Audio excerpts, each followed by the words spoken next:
Hello everyone, welcome back to my channel Study with Mars. So today in this session we are going to discuss the CDP paper 2 related to your August 2023. जो अभी अगस्त month में जो CTET exam हुआ है ना, उसके related जो CDP का पेपर 2 जो आया है उसको हम आज डिस्कस करने वाले हैं. तो चलिए चलते हैं, पेपर डिस्कस कर लेंगे हम लोग. मतलब अगर प्रिपरेशन से पहले कोई आप एक पेपर पैटर्न देख लो तो आपको समझ में आ जाता है कि किस टाइप के क्वेश्चंस आ रहे हैं, तो इजीली हम लोग स्टडी का प्लान कर सकते हैं ना. तो चलिए देखते हैं without wasting the time, let us begin the session. So first question यहाँ पे देखो, first question, 1 second, yes, okay. So first question, which of the following questions promotes critical and creative thinking in the children? ठीक है, निम्नलिखित में से कौन सा प्रश्न बच्चों के समालोचनात्मक एंड रचनात्मक चिंतन को बढ़ावा देता है, तो आपको यहाँ पे बताना है. चलिए देखते हैं कि ऑप्शंस क्या हैं. Which can be the best way to save water and why. ठीक है, ये वाला सही लग रहा है मुझे. ठीक है, देन सेकेंड क्या आ रहा है इसमें आपको, where does water come from in your city. ये तो बच्चे इजीली बोल सकते हैं, यहाँ पे कोई रचनात्मक समालोचनात्मक की कोई इंपॉर्टेंस नहीं, क्रिटिकल थिंकिंग क्रिएटिव थिंकिंग नहीं आ रहा है यहाँ पे. बच्चे इजीली यहाँ पे आंसर दे सकते हैं. ठीक है, तो ये नहीं होगा आपका. Then how many states and how many capitals, ये भी हो जाएगा आपका रोट मेमोरी. ये भी बच्चों में क्रिएटिव एबिलिटी को डेवलप नहीं कर रहा है. What is the name of your country and this is also rote memory. बच्चे को ये पहले से पता होता है या बाय हार्ट कर लिया होता है बच्चा. तो आपका option number A, which can be the best way to save the water. Yes, ये बच्चे में क्रिएटिव एंड क्रिटिकल थिंकिंग को डेवलप कर रहा है. क्या है प्रश्न यहाँ पे, पानी के बचाव के लिए सबसे अच्छा तरीका कौन सा हो सकता है. अगर ये बच्चे को क्वेश्चन पूछा जा रहा है तो बच्चा थिंक करेगा, बच्चा सोचेगा कि हाँ किस तरीके से हम पानी को सेव कर सकते हैं, है ना. तो वो डिफरेंट वे खुद से फाइंड आउट करेगा. ठीक है, चलिए चलते हैं नेक्स्ट क्वेश्चन की ओर. Second question, what is the role of evidence in a critical thinking. ठीक है, सो समालोचनात्मक चिंतन में प्रमाण का क्या भूमिका है, प्रमाण क्या भूमिका निभाता है यहाँ पे. ठीक है, मतलब एविडेंस का रोल क्या है पूछा गया है. तो यहाँ पे ऑप्शन देख लो, evidence should be evaluated in a logical and systematic way. सही है, हम एविडेंस को विदाउट एनालाइजिंग और विदाउट इवैल्यूएटिंग उसको एक्सेप्ट नहीं कर सकते. फॉर एग्जांपल, अब आपको कोई बता देगा कि हमारे घर में मनी प्लांट है जिससे हम लोग मनी निकाल रहे हैं, पैसा पा रहे हैं, तो आपको यहाँ पे कोई बिलीव नहीं कर सकते. आपको क्या चाहिए, एविडेंस चाहिए. लेकिन अगर वो एविडेंस भी ला कर दे देगा तो आप यहाँ पे बिलीव नहीं कर पाओगे. तो आपको क्या करना है, यहाँ पे आपको इवैल्यूएट करना है. आपको उसके घर जाना पड़ेगा, चेक करना पड़ेगा कि हाँ उसके घर में पैसे उगाने वाला पौधा है या नहीं है, है ना. तो उसको सिस्टमैटिक वे में जब हम स्टडी करेंगे, लॉजिकल वे में हम उसको स्टडी करेंगे, तभी वो प्रॉपर क्या बन पाएगा, एविडेंस बन पाएगा. तो ये बिल्कुल सही है. चलिए देखते हैं सेकंड ऑप्शन को, evidence should be accepted without analysis. नहीं, ऐसे ही ब्लाइंडली हम एक्सेप्ट नहीं कर सकते हैं. ठीक है. Third one, evidence is irrelevant to critical thinking. नहीं, ये तो रिलेवेंट है क्रिटिकल थिंकिंग के लिए, इररिलेवेंट नहीं हो सकता है. ठीक है. Evidence should be ignored in favour of personal opinion. नहीं, इसको इग्नोर भी नहीं किया जा सकता है. तो हो जाएगा आपका option number A is the correct answer. ठीक है, चलिए चलते हैं नेक्स्ट क्वेश्चन की ओर. Question number 3, what does inclusive education entail. ठीक है, इंक्लूसिव एजुकेशन के मुताबिक शिक्षा क्या है, शिक्षा में क्या शामिल होना जरूरी है. ठीक है, standard curriculum for all learner. नहीं, स्टैंडर्ड नहीं हो सकता. इंक्लूसिव का मतलब आपको पता है कि हर तरह के एबिलिटी के बच्चे वहाँ पे आ रहे हैं, डिफरेंट एबिलिटी के, डिफरेंट क्वालिटी के, कुछ भी डिसेबिलिटी भी हो सकती है उन लोगों में, अलग अलग तरह के बच्चे वहाँ पे आ रहे हैं. तो यहाँ पे स्टैंडर्ड करिकुलम को हम लोग सेट नहीं कर सकते हैं.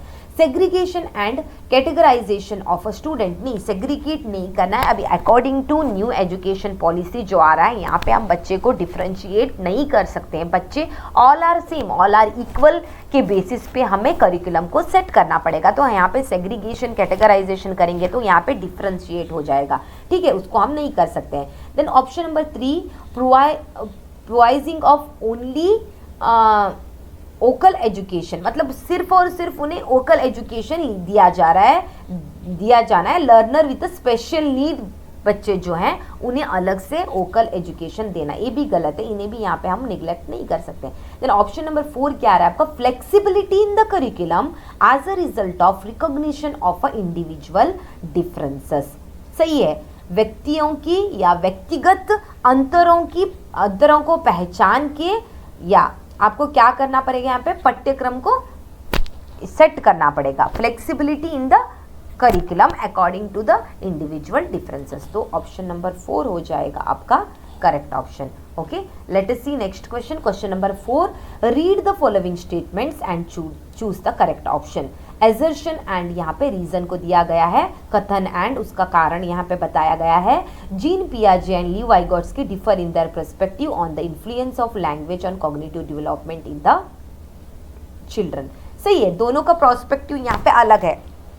ओके, वाइगोट्स्की कुछ और बता रहे हैं एंड यहाँ पे जो हमारे पियाजे हैं वो कुछ और, कॉग्निटिव डेवलपमेंट के बारे में पियाजे बोल रहे हैं, उनके मुताबिक मैच्योरिटी एंड आपका एनवायरनमेंट, ये सब इंपॉर्टेंट फैक्टर आ रहा है। एंड वाइगोट्स्की के हिसाब से यहाँ पे लैंग्वेज इज वेरी इंपॉर्टेंट, मतलब दोनों के हिसाब से लैंग्वेज को अलग अलग इंपॉर्टेंस यहाँ पे दिया गया है। सही है। देन रीजन क्या है, इन डिस्कवरी लर्निंग, यहाँ पे डिस्कवरी लर्निंग आता ही नहीं है दोनों का, दोनों जगह पे डिस्कवरी लर्निंग पियाजे भी नहीं कह रहे हैं, वाइगोट्स्की भी नहीं कह रहे हैं, मतलब इन दोनों के ये ट्रू है, statement is true and this statement is not the reason of this, but अगर ट्रू है या नहीं देख लेते हैं हम लोग।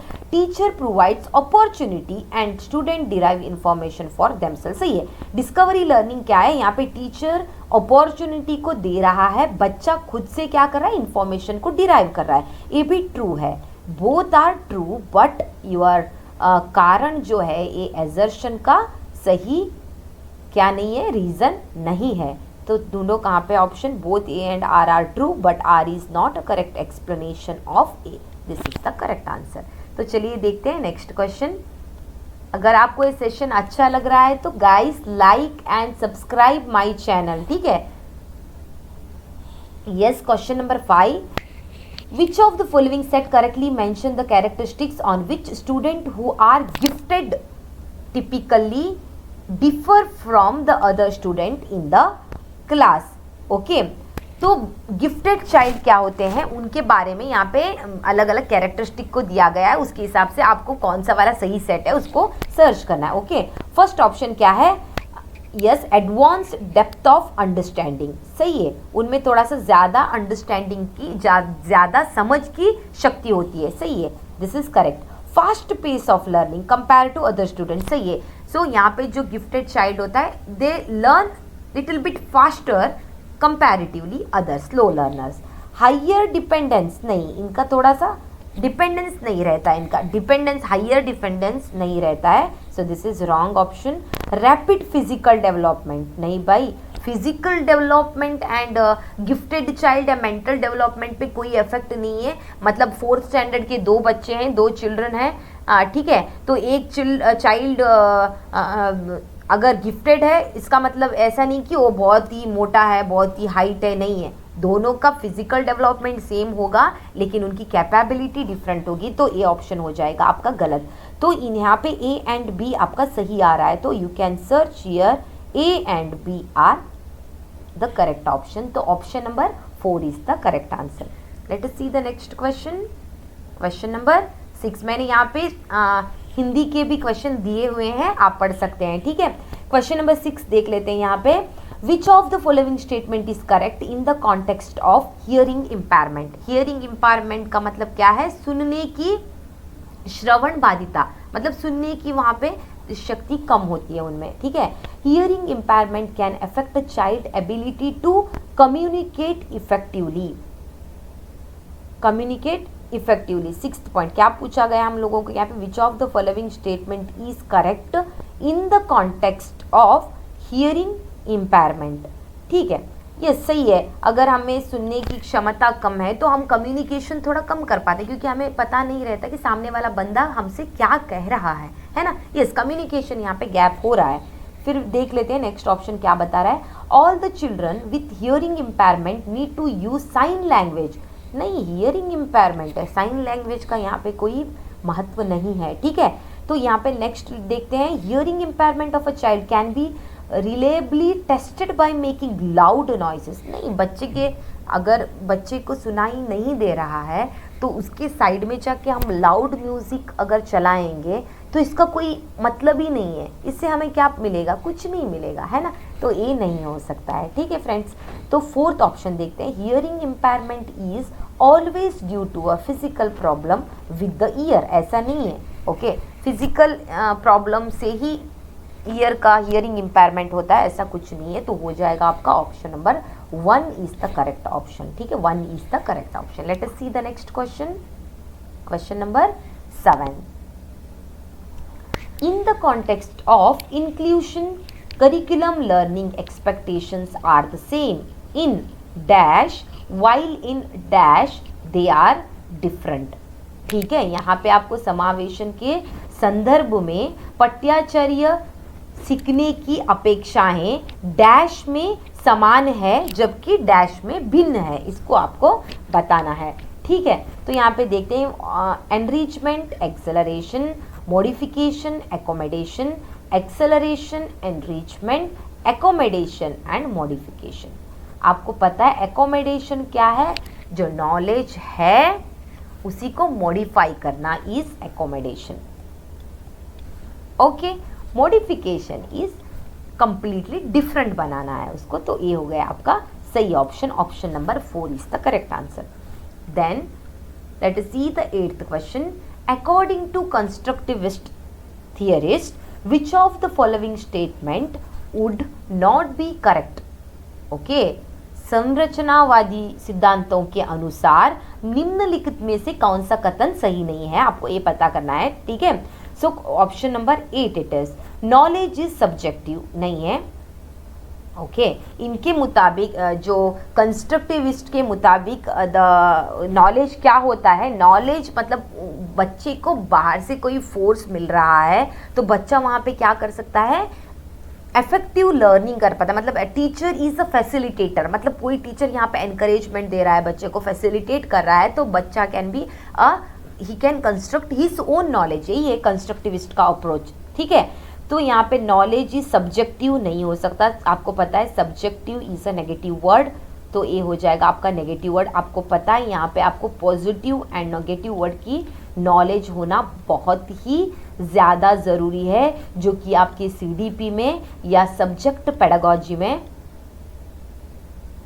पेडागॉजी में हेल्प करेंगे। नेगेटिव एंड पॉजिटिव वर्ड को आपको या सब्जेक्टिव नहीं आएगा, ये तो नेगेटिव वर्ड हो रहा है आपका। Learners construct knowledge in their social and cultural context. नहीं, कंस्ट्रक्टिविस्ट के अकॉर्डिंग ये लोग यहाँ पे सोशल एंड कल्चरल को इम्पोर्टेंस नहीं दे रहे हैं, ठीक है। Then coming to 3rd point, learners need to be extrinsically motivated to ensure effective learning. सही है, यही ऑप्शन सही होगा भाई आपका। Learners need to be extrinsically motivated to ensure effective learning. Let us see the next question, question number 9. Which of the following is an example of intrinsic motivation? मतलब निम्नलिखित में से कौन सा आंतरिक अभिप्रेरण, मतलब खुद को प्रेरण करना, इंट्रिंसिक मोटिवेशन करना, खुद से खुद को ही प्रेरण करना, ठीक है, कौन सा है पता करते हैं हम लोग। यहाँ पे ऑप्शन नंबर 1 देख लो, यहाँ पे completing the project to impress the teacher. ये खुद के लिए तो हम लोग नहीं कर रहे हैं ना, हम खुद की हैप्पीनेस के लिए इसको कर रहे हैं, नहीं, ये टीचर को हैप्पी करने के लिए कर रहे हैं, ये तो होगा ही नहीं, हमारा रॉन्ग हो जाएगा यहाँ पे। Playing a musical instrument for a personal enjoyment, yes, ये हो सकता है, क्योंकि हम खुद को खुशी देने के लिए, खुद को हैप्पी रखने के लिए खुद से हम क्या कर रहे हैं, इंस्ट्रूमेंट को प्ले कर रहे हैं, ये हो सकता है राइट आंसर। ऑप्शन नंबर 3 देख लेते हैं, studying to avoid being scolded. नहीं, किसी और के लिए कर रहे हैं, हमारे लिए तो है नहीं, है ना। Participating in a competition for the prize money, prize के लिए कर रहे हैं, खुद के लिए नहीं है, तो हो जाएगा आपका option number 2 is the correct answer. Let us see the next question, question number 10। Read the following statement and choose the correct option. यहाँ पे फिर से आपको एजर्शन एंड रीजन को दिया गया है, आपको यहाँ पे सही ऑप्शन को पता करना है, ठीक है। चलिए देखते हैं एजर्शन क्या है। Teacher should work hard to break down the students stereotypes of particular ethnic group. सही है, यहाँ पे टीचर को हार्ड वर्क करना पड़ेगा एक स्टीरियोटाइप को बच्चे से क्या करने के लिए, उसको ख़त्म करने के लिए, एक स्टीरियोटाइप को ख़त्म करने के लिए बच्चे को क्या करना पड़ेगा, यहाँ पे टीचर को यहाँ पे बहुत ज़्यादा हार्ड। स्टीरियोटाइप का मतलब आप जानते हो, स्टीरियोटाइप इज़ नथिंग बट अभी कोई एक जनरल टॉपिक बना हुआ रहता है जो कि यहाँ पे बच्चे को लाइक रीज़न देख लेते हैं फिर बताऊंगी मैं आपको। A key educational objective is to enable the student to engage in critical self reflection. Yes, सही है। की एजुकेशन ऑब्जेक्टिव, ये भी सही है, ये भी सही है। एंड यहाँ पे a key educational objective is to enable the student to engage in critical self reflection. ये दो, इसका रीज़न भी हो सकता है अगर हम यहाँ पे सेल्फ रिफ्लेक्शन के उसको यहाँ पे एंगेज करेंगे तो यहाँ पे स्टीरियोटाइप भी ख़त्म हो जाएगा। ठीक है, स्टीरियोटाइप भी, यस। यहाँ पे क्या है स्टीरियोटाइप, मतलब हम एक जनरल कॉन्सेप्ट को यहाँ पे लेके आते हैं। For example, female are the teacher, this is a gender stereotype है यहाँ पे। लेकिन ऐसा नहीं है ना, ऐसा नहीं है। यहाँ पे मेल भी क्या बन सकते हैं हम, यहाँ पे मेल भी टीचर बन सकते हैं। तो यहाँ पे टीचर को कोई ऐसा अच्छा एग्जाम्पल लेना पड़ेगा कि he is a great teacher, such kind of example if teacher will take, then stereotype को यहाँ पे ख़त्म कर सकते हैं। बच्चों को उसमें एंगेज भी कर सकते हैं सेल्फ रिफ्लेक्शन की ओर। ठीक है, बच्चों को एनकरेज भी कर सकते हैं। फॉर एग्जाम्पल, अब कोई कैटेगरी, कोई कम्युनिटी के ऊपर एक स्टीरियोटाइप बना हुआ है। For example, Muslims are not good in education, ऐसा एक, it is an social prospective. लेकिन ऐसा नहीं है हम किसी ग्रेट एक for example APJ Abdul Kalam का नाम लेके हम वहाँ पे बता सकते हैं कि नहीं ये बस स्टीरियोटाइप है, ऐसा नहीं है, ये तो बस सोशल एक प्रोस्पेक्टिव है, ऐसा नहीं है। सो इस in this way we can यहाँ पे फिनिश करते हैं। तो यहाँ पे दोनों ट्रू है एंड एग्जैक्ट रीजन है, तो option number 4 both A and B are the true and R is correct explanation of A। तो ये हो जाएगा आपका answer. Let us see the 11th question. What is the difference between mastery goals and performance. ठीक है, mastery goal and performance का यहाँ पे डिफरेंस पूछा गया है। ठीक है, तो यहाँ पे ऑप्शन देख लेते हैं। Mastery goals are focusing on avoiding failure while performance goals are focusing on gaining approval and recognition from the society. Mastery goals are focusing on improving one's own skill and understanding of a task, while performance goals are focused on achieving a high grade or receiving external reward. तो मैं इसको simple way में आपको बताना चाहती हूँ। Mastery गोल जो है इट इज़ नथिंग बट खुद को एक सब्जेक्ट में मास्टरी पाना, मतलब खुद का इम्प्रूवमेंट करना। Focusing on one's own goal, मतलब मुझे ये करना है आगे, मतलब इट डजेंट मैटर मैं कितना मार्क्स दूँ, कितना मेरा कंपटीशन, डजेंट मैटर। मेरा फोकस है कि मैं आगे कुछ ऐसा काम करूं जो कि सोसाइटी में नोटेड हो जाए। मतलब खुद के लिए यहाँ पे फोकस करना, यहाँ पे मार्क्स के लिए, रिजल्ट के लिए एंड टॉपर बनने के लिए नहीं है। ठीक है, मास्टरी मतलब खुद को इम्प्रूवमेंट करना है। एंड आपका जो परफॉर्मेंस है ना, ये सिर्फ एग्ज़ाम के लिए है। परफॉर्मेंस जो है, इधर आपको परसेंटेज लेना है, आप स्टडी करते हो परसेंटेज पाने के लिए, लेकिन some people study for understand करने के लिए। समझ रहे हो ना आप लोग। अब थोड़े पीपल को यहाँ पे स्टोरी बुक रीड करने की हैबिट होती है, लाइक वो लोग पढ़ना चाहते हैं, लेकिन थोड़े पीपल क्या है, सिर्फ और सिर्फ स्कूल के बुक्स स्टडी करते हैं ताकि अच्छा मार्क्स लेके आ जाएं एंड अच्छे नंबर आ जाएं, है ना। सो यही है डिफरेंस। तो आपका option number 2 is the correct answer हो जाएगा। Late us see the next question. Hope आप लोगों को समझ में आ रहा होगा फ्रेंड्स। अगर नहीं आ रहा है तो बता दीजिएगा मुझे। ठीक है, तो सिबलिंग रिलेशनशिप के बारे में पूछा गया है। जो भाई बहन रिश्ते होते हैं ना, उनके बारे में यहाँ पे सवाल पूछा गया है। क्वेश्चन नंबर 12 इट इज, तो are differ then relationship with the parents and peers and play in an important role in the socialization throughout the childhood. बिल्कुल सही है, फिर ऑप्शन देखने की कोई ज़रूरत ही नहीं है। सिबलिंग भाई बहन का रिश्ता जो होता है पेरेंट्स से बहुत ही अलग होता है, सही है। एंड पियर्स, दोस्तों से भी बहुत अलग होता है रिश्ता। And play an important role in the socialization, सही है। कोई बड़ा भाई जो है क्रिकेट खेलने के लिए जा रहा है, छोटा भाई पहले सोशलाइज नहीं रहता है कि सोशल हो नहीं पा रहा है, तो लेकिन बड़ा भाई उसको क्या कर रहा है, उसको क्रिकेट खेलने के लिए लेके जा रहा है। इस तरह से बड़े भाई के जो फ्रेंड्स थे वो अब इसके भी फ्रेंड्स बन रहे हैं। सही है। सोशलाइजेशन के लिए यहाँ पे इंपॉर्टेंट रोल हो रहा है किसका, सिबलिंग्स का। Option number 1 is the correct answer. फिर दूसरा देखने की कोई इंपॉर्टेंस नहीं है। Late us see the next question. Read the following statement and choose the correct option. Assertion दिया गया है, फिर से यहाँ पे आपको रीजन भी दिया गया है, यहाँ पे आपको फिर से आपको आंसर करना है, ठीक है। Considerable variation exist in development rates among the children, सही है भाई। ऑप्शन नंबर 13, यस, वेरिएशन होगा यहाँ पे डेवलपमेंट में। अलग अलग बच्चा अलग अलग तरीके से डेवलपमेंट होगा, ऐसा नहीं कि सब एवरीवेयर एक सेम डेवलपमेंट होगा चाइल्ड का, नहीं है, रेट अलग अलग होता है। Developmental differences are an inevitable result of complex interaction of genetic and